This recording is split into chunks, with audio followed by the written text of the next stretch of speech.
Last ম্যাচটা আমরা যেভাবে খেলেছি আমার মনে হয় যে ছেলেরা ভালো মোমেন্টাম পেয়েছে এবং কনফিডেন্সটাও আমাদের আসছে। তো আই হোপ দ্যাট এইখানে আমরা শেষটা ভালোভাবে করতে পারি এবং ইনশাআল্লাহ আমরা ভালো খেলার চেষ্টা করব।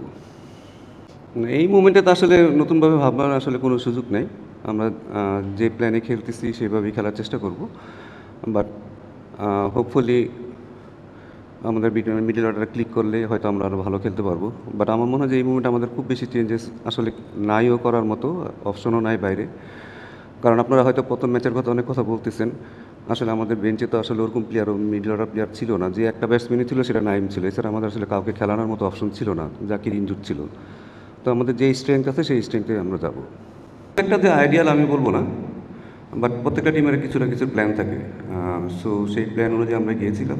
বাট যেহেতু আমরা সবসময় চাই যে জাকির এবং শামীম সবসময় ফিনিশ করবে এবং তাদেরকে এমন কোনো রোল দিব না যে রোলে আসলে তারা যা টিমটা আস্তে আস্তে বিল্ড করবে। আমার মনে হয় এরা এসে যেন ফ্রি খেলতে পারে। তো ওইরকম আমাদের প্ল্যানটা ওইভাবেই থাকে। এবং খুব বেশি যে আমাদের নিচেও পাওয়ার হিটার আছে সেটাও আমাদের আসলে চিন্তা করতে হয় যে আমাদের না অনেক নিচে আমাদের অনেক পাওয়ার হিটার আছে, বড় বড় ছেলেপেলে আছে যারা বড় বড় শট খেলবে। সো আমাদের আসলে অনেক কিছু চিন্তা করতে হয়। বাট শামীম যেভাবে প্রুভ করছে যে না সে যে কোনো যদি তাকে বেশি ওভার দেওয়া হয় সেখানেও সে ভালো করতে পারবে। সো এটা আমাদের জন্য অনেক কনফিডেন্স দিবে। ইনশাল্লাহ হয়তো আমরা পরবর্তী ম্যাচে সেরকম প্ল্যান করব। দেখেন, আমাদের যে সিচুয়েশনে আমাদের সবসময় চ্যালেঞ্জের মধ্যেই থাকতে হয়। আমাদের অনেক কিছু আসলে মেনে নিতে হয়, অনেক কিছু আমাদের যেটা আসলে টিমের জন্য সুইটেবল না, বাট তারপরেও আমাদের আসলে ওগুলো মেনে নিতে হয় এবং আমাদের আসলে আপনি আমাদের যে প্লেয়ারগুলো দিবেন তাদের মধ্যে আমাদের বেস্ট আউটপুটটা নেওয়ার চেষ্টা করি আমরা। এখানে তো আমাদের অনেক কিছু করারও নাই, চাইলেও আমরা করতে পারি না। আমার কাছে যে বেস্ট 15টা প্লেয়ার থাকে সেখান থেকে আমরা বেস্ট কীভাবে আউটপুট নিতে পারি। এখন কে কোন ফরম্যাটে আছে কীভাবে না আছে সেটা আসলে খুব ডিফিকাল্ট। বাট এটা একটা যদি ভালো একটা স্ট্রাকচার ওয়েতে আসে আমার মনে হয় যেটা আমাদের জন্য অনেক বেটার হবে। কারণ আপনি যদি খেয়াল করে দেখেন শ্রীলঙ্কা টিমের খুব বেশি ধরুন টেস্টের থেকে ওয়ানডে কিন্তু ব্যাটিং অর্ডার খুব বেশি চেঞ্জেস নাই, বাট টি20তেও কিন্তু খুব বেশি চেঞ্জেস নাই। আমাদের কিন্তু কন্টিনিউ চেঞ্জেস করতে হয়, 5টা প্লেয়ার যায় আবার 5টা প্লেয়ার আসে, 1-2 দিনের মধ্যে তাদের কিন্তু টিমের সাথে কোপ আপ করতে হয়। সো আমাদের খুব বেশি যে লাক্সারিয়াস হওয়ার মতো আসলে সুযোগ নেই, বাট চেষ্টা করবো একটা যেন টিমটা যেন একটা ভালো স্থিতিশীল পরিস্থিতি আসে যেটা আমাদের টিমের জন্য অনেক কাজে দেবে। কোচ আমরা দেখলাম যে সালাউদ্দিন ভাই, আমি দেখলাম যে আসলে ওয়ার্কলোড ম্যানেজমেন্টটা আপনারা বেশ গুরুত্বের সঙ্গে দেখছেন। তাসকিনকে রেস্ট দিয়ে খেলানো হচ্ছে এই ম্যাচে, তাসকিনকে বা উইনিং কম্বিনেশন ব্রেক করবেন কিনা, আর প্রতিপক্ষকে নিয়ে কী ভাবছেন? দ্বিতীয় টি20টা আমরা খুব ডমিনেট করে জিতলাম, কলম্বোতে এসে আসলে প্রতিপক্ষকে নিয়ে কী ভাববেন? দেখুন, কোনো টিমই তো চাইবে না তার উইনিং কম্বিনেশনটা ভাঙার জন্য, এটা নর্মালি সবাই করে থাকে। বাট আমাদের ছেলেদের দিকেও তাকাইতে হয় অনেক সময়, কারণ ছেলেরাও ইনজুরি থেকে অনেকে আসছে, অনেকে ওয়ার্কলোডটাও আমাদের খেয়াল করতে হয়। কারণ আমাদের পেস বোলারদের ফিট রাখাটা আমাদের জন্য খুব জরুরি। আর যেভাবে এবার ধরেন টানা শিডিউল ছিল, এখান থেকে আসলে ছেলেদের প্রতিদিন ম্যাচ খেলানো আসলে আমাদের জন্য অনেক ডিফিকাল্ট হয়ে যায়। তো আসলে টিমের সব দিকে ব্যালেন্স করে আমাদের চলতে হয়। এটা হয়তো আপনারা বাইরে থেকে হয়তো বুঝবেন না, বাট আমাদের কাছে মনে হয় যে আমাদের অনেক কিছু ব্যালেন্স করে চলতে হয়। সো এই কারণে আসলে আমাদের প্লেয়ারদের সেফটিটাও তো আমার দেখা দরকার। এখন তাসকিনকে যদি আপনি টানা খেলাতে থাকেন, ওর একটা বড়সড় ইনজুরি থেকে আসছে, সে যদি আবার খেলে তার যদি আবার ইনজুরি তখন দেখা গেলো একটা ম্যাচের জন্য হয়তো তাকে 1 বছর বসে থাকতে হইতে পারে। তো আমাদের সব দিকে ম্যানেজ করে চলতে হয়। এই কারণে আমি বলবো যে আসলে টিমের যেটা বেস্ট কালকে হবে সেটার দিকে আসলে আমরা খেয়াল রাখবো। প্রতিপক্ষ দেখুন, আমাদের এখন তো অলরেডি পুরো সিরিজটা প্রায় শেষের দিকে। এখন প্রতিপক্ষকে নিয়ে আসলে তো চিন্তা করার আগে আমি মনে করবো যে লাস্ট ম্যাচে কী করছি সেটাও আসলে খুব বেশি গুরুত্বপূর্ণ না। কালকে আমরা যেন তাদেরকে হারাতে পারি সেই স্ট্র্যাটেজি নিয়ে আমাদের যেতে হবে, সেটা হচ্ছে বেশি ইম্পর্টেন্ট। এবং তার জন্য আমাদের যা যা অস্ত্র নিয়ে যাওয়া দরকার সেটা নিয়ে আমরা নিয়ে যাব।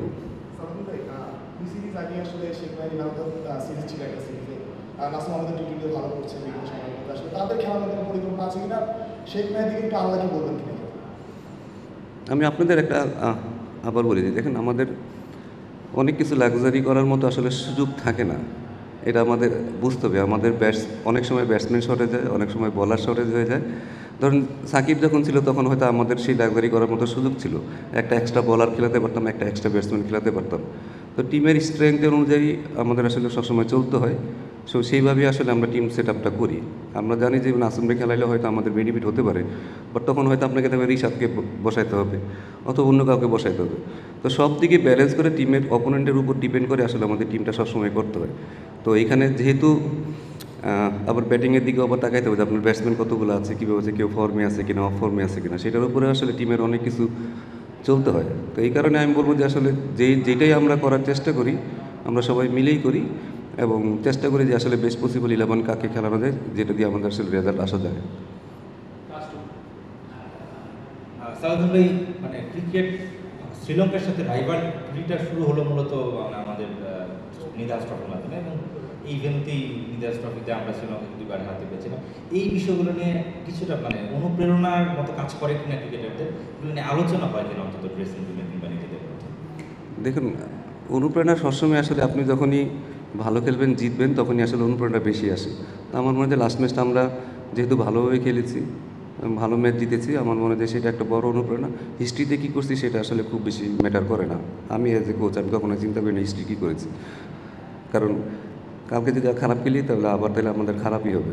সো চেষ্টা করব যেন আমরা আগামীকালের ম্যাচটা ভালো খেলতে পারি, সব দিক দিয়ে যেন আমরা ব্যাটিং বোলিং ফিল্ডিং যেন সব দিক দিয়ে ভালো করতে পারি। সালাউদ্দিন ভাই, লিটন দাস আগের ম্যাচে খুব ভালো ব্যাটিং করলেন এবং তিনি আসলে খুব ভালো ক্যাপ্টেন্সি করেছেন। তার ফ্র্যাঞ্চাইজি ক্রিকেট কিংবা টি-20 ক্রিকেট ক্যাপ্টেন্সিটা আপনার হাত ধরেই কুমিল্লা ভিক্টোরিয়ান্সে। তার ক্যাপ্টেন্সিটা আপনি কেমন দেখেছেন? আর এত মানে যত সমালোচিত ছিল এবং যত প্রেশারে ছিল, সেখান থেকে এই ইনিংসটাকে আপনি কীভাবে মূল্যায়ন করেন? দেখুন, আমাদের দেশে ক্রিকেট খেলতে হলে আপনাকে সমালোচনা সহ্য করতেই হবে, এটাই স্বাভাবিক। বাইরের দেশের একটা ক্রিকেটার যখন ক্রিকেট খেলে, অস্ট্রেলিয়া বলেন মানে ইংল্যান্ড বলেন, তারা জিনিসটাকে অনেক এনজয় করে, ফান করে, এবং তারা যদি ব্যর্থ হয় তাদের জন্য কিন্তু অনেক অপশন থাকে। তারা অন্য একটা জব করতে পারবে, তারা যে কোনো জবই করতে পারবে। আর যদি জব নাও করে, গভর্নমেন্ট কিন্তু তাকে ওই বেকার ভাতা দিবে। আমার দেশের ক্রিকেটারদের কিন্তু এই অবস্থা না। আমাদের ক্রিকেটের সাথে একটু এক্সট্রা প্রেশার চলে আসে অটোমেটিক, কারণ টিমে থাকা, টিমের বাইরে চলে যাওয়া, ফ্যামিলি চালানো, সব কিছু কিন্তু এই ক্রিকেটের উপরেই হবে। এই ছেলেরা কখনো যে বাইরে হয়তো কোনো চাকরি করতে পারবে না। সো ক্রিকেটটাই তাদের সব, এখানে স্বাভাবিকভাবে আপনাকে একটু এক্সট্রা প্রেশার চলে আসে। বাট এখান থেকে বের হওয়ার আমরা চেষ্টা করতেছি কীভাবে আসলে আমরা এখান থেকে বের হতে পারবো, কারণ আমাদের বের হতেই হবে। তো চেষ্টা করতেছি ছেলেদের মেন্টালিটি যেন আরও বেটার হয়, তারা যেন ক্রিকেটটাকে একটু মজা করে। কারণ একটা ছোটোখাটো ব্যাপারে হয়তো তারা অনেক প্রেশারে চলে আসে। সিম্পল আপনার একটা লেখাতে হয়তো তাদের প্রেশার চলে আসতে পারে, বাট আমার মনে হয় যে এগুলোর থেকে তাদের ওভারকাম করতে হবে, শিখতে হবে তাদের। তারা যেন এটা অনেক বেশি মজা পায়, ক্রিকেটটা খেলে যেন তারা এনজয় করতে পারে, সেটার দিকে আমাদের লক্ষ্য রাখতে হবে। ক্যাপ্টেন্সি আমি বলবো যে লিটনকে আমি সামনাসামনি যখন দেখি বা যখন ক্রিকেট নিয়ে কথা বলে, সে অনেক ডিপ চিন্তা করে। তো অ্যাজ এ ক্যাপ্টেনের আসলে অনেক ডিপ চিন্তা করাটা অনেক বেশি জরুরি। মাঝে মাঝে হয়তো একটু ওভার থিঙ্কিং করে, কারণ ভালো খেলতে চাই। যখন আপনি ওভার থিঙ্কিং করবেন তখন আপনি আসলে খেলাটা খুব বেশি এনজয় করবেন না। এই কারণে হয়তো তার পারফরমেন্সটা মাঝে মাঝে খারাপ হয়। তো আমার মনে হয় এখান থেকেও সে বের হওয়ার চেষ্টা করতেছে। আমার মনে হয় ভবিষ্যতে সে আরও ভালো ক্যাপ্টেন্সি করবে। তাহিদ হৃদয়ের কথা যদি বলি, তিনি যখন আসলে ক্যারিয়ারটা শুরু করেন একটু অ্যাগ্রেসিভ ছিলেন, স্ট্রাইক রেটটা ভালো রাখার চেষ্টা করতেন, কিন্তু বিগত কয়েকটা সিরিজ কিংবা কয়েকটা ম্যাচে যেন মনে হচ্ছে একটু ধীর গতিতে খেলছেন। এই তাহিদ হৃদয় কি আসলে নিজের ব্যাটিং স্টাইলটা চেঞ্জ করেছেন কিনা, বা তার আসলে ব্যাটিং স্টাইলটা নিয়ে আপনার অবজারভেশনটা? আমি বলি যে প্রত্যেকটা ছেলে আসলে টিমের জন্য খেলে। ছেলেরা সবসময় টিমের জন্য খেলে। আপনি যখন দেখবেন আপনার স্কোর বোর্ডে রান নাই, 2 উইকেট পড়ে গেছে, আপনি আপনার স্বাভাবিক খেলাটা হয়তো চাইলেও খেলতে পারবেন না। যদিও চেষ্টা করা উচিত তার স্বাভাবিক খেলাটা খেলার, বাট আমি আমারও বললাম যে সিচুয়েশানটা অনেক সময় তাকে হাত খুলে খেলতে দেয় না। কারণ সে যখন নাম্বার 3 পজিশনে খেলছে তখন কিন্তু সে অনেক ফ্রি খেলতে পারতো, কারণ পাওয়ার প্লেটা ইউজ করতে পারতো। যখন এই যে 4 নামে হয়তো আপনার দেখা গেলো 2 উইকেট নেয় পাওয়ার প্লে পরে, তখন সে চাইলেও কিন্তু অনেক সময় কিন্তু আপনি চাইলেও সেটা পারবেন না। বাট হয়তো এক্সপিরিয়েন্সের সাথে সাথে সে এটা কপ আপ করে ফেলবে, যে ওইখানেও কীভাবে আমার ন্যাচারাল খেলাটা খেলা যায়, ওইখান থেকে কীভাবে বেরোতে পারি। তো আমার মনে হয় যে এই কারণে হয়তো সে একটু তার খেলাটা একটু চেঞ্জেস হয়ে যায়। বাট আমরা চেষ্টা করতেছি সে যেন এখানেও সে তার স্বাভাবিক খেলা খেলতে পারে। টি-20 আপনাকে সবসময় একটু অ্যাগ্রেসিভ থাকতেই হবে, আমার মনে হয় এই কারণে। আপনি শুরুতে একটা কথা বলছেন যে মানে যে অপশনগুলি আপনাদের হাতে থাকে টিমে, যে অপশনগুলি সেখান থেকে আপনাদের টিমটা করতে হয়। তো যখন 15 বা 16 মেম্বার্স টিমটা হয়, কোচিং স্টাফের সঙ্গে তো সিলেক্টরদের একটা আলোচনা হয়, সেখানে আপনারা নিশ্চয়ই আপনাদের চাহিদাটা দেন নাকি? এটা নাকি আপনি বলবেন যে সিলেক্টরদের হাতেও অপশন কম, মানে সেটা বাইরেও আমাদের আসলে এই গ্যাপগুলো পূরণ করা হতো ক্রিকেটার নিয়ে। আসলে সব দিকেই এটা এটা আসলে কাউকে দোষ দিয়েও লাভ নেই, কারণ আমাদের হাতে অপশনও কম এবং সিলেক্টরদের হাতেও অপশনও কম। অপশনটা বাড়লে আমাদের জন্য ভালো হবে, সিলেক্টরদের জন্যও ভালো হবে। বাট ডিসকাশন যে হয় না এটা বলবো না, আমরা সিলেক্টররা কোচদের সাথে, আমার হেড কোচের সাথে ডিসকাস করে, ক্যাপ্টেনের সাথে ডিসকাস করে। বাট অপশন যদি আপনিও বলেন আমাদের বাইরে যে খুব বেশি অপশন আছে সেটাও কিন্তু না। বাট প্রতিটা সিরিজ অনুযায়ী হয়তো তারা সেভাবে চিন্তা ভাবনা করে, সেভাবেই টিমটা দেয়। আমার কথা হলো যে আমাদের যে বেশ 16 জন দিবে, সেই 16 জনের বাইরে তো আমরা কিছু করতে পারবো না, ওটার মধ্যে আমাদের থাকতে হয়। ম্যাচের আগের দিন এখন পর্যন্ত উইকেটটা দেখার সুযোগ হয়েছে, অর্থাৎ যে দুটো ওয়ান ডে আমরা এখানে খেললাম, দুটোর মধ্যে কোনো একটা উইকেট আমরা খেয়েছি কিনা, এক নম্বর, বা কন্ডিশনটা আসলে কেমন হতে পারে। নাম্বার টু হচ্ছে যেহেতু বিসিবি একজন নতুন ব্যাটিং কোচ খুঁজছে, বলেছিল এর মধ্যে আসলে যে বিদেশি একজন ব্যাটিং কোচ খুঁজবে এবং স্পেশালাইজ যেহেতু কোনো ব্যাটিং কোচ আপাতত নয়, আপনি দেখভালটা করছেন পুরো ব্যাটিং ডিপার্টমেন্টটা, কোনোভাবে কি এটা যদি হয় আপনার সঙ্গে কনফ্লিক্ট করবে কিনা, বা মানে আপনার দায়িত্বে সেটা কোনোভাবে আসলে প্রভাব পড়বে কিনা? দেখুন, আমি কোচ, আমাকে যদি আপনি বলেন যে কালকে সালাউদ্দিন তুমি যাও 13-এ যায় কোচিং করাও, আই ডোন্ট মাইন্ড। আমার এখানে ট্যাগ লেখা নাই যে আমি কোচ ন্যাশনাল টিমেরই শুধু। সো এটা নিয়ে আমার কখনো ইগো সমস্যাও নেই, আমার কোনো কিছু সমস্যা নেই, এটা নিয়ে আমি চিন্তিতও না। আর কেউ আসলে, কেউ যদি ভালো কেউ আসে, যেটা যদি টিমের জন্য যদি ভালো হয়, দেখুন এই বাংলাদেশ টিম আমার বাপদাদার সম্পত্তি না, ঠিক আছে? এটা হচ্ছে যে ভালো যদি ভালো না করি এখানে সমালোচনা হবেই, এটা আমাকে স্বাভাবিকভাবে মেনে নিতেই হবে। ভালো করলে সবাই বাহাবা দিবে, বাট আমি কি টিমের জন্য আমার 100% দিচ্ছি কিনা, আমি কি আমার জায়গায় অনেস্ট কিনা, সেটা আমার কাছে মুখ্য বিষয়। আজকে ধরেন 27-28 বছর কোচিং করার পরে যদি কেউ যদি বলে যে আমি কি যেন বলছে, আপনারা যেমন বলেন যে টিমে অনেক অভিযোগ, কিন্তু অভিযোগগুলো আপনি একটু লিখে দিলে ভালো হইতো।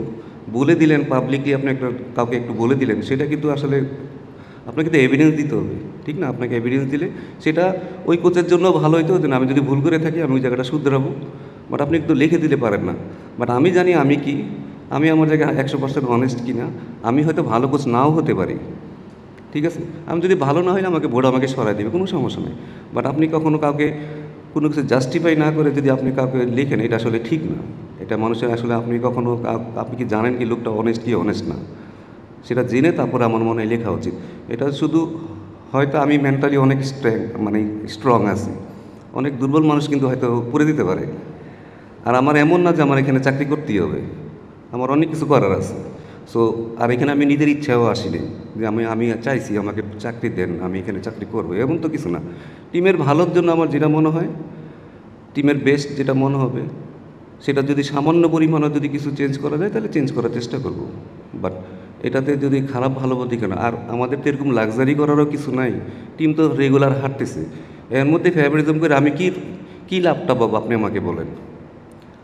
আমরা তো টিমটা এরকম না যে প্রতিদিন জিততেছি, ঠিক আছে একটা খেলায় দিলাম, তা তো না। আমরা তো নিজেরাই ভালো খেলতেছি না। এখন তো আমি অ্যাজ এ টিমের মেম্বার হিসেবে আমি তো চাবো টিমটা যেন ভালো করুক। So that's it. সো আপনাদের বোঝা উচিত আসলে কাকে কীভাবে আসলে দেখা উচিত। Thank you very much.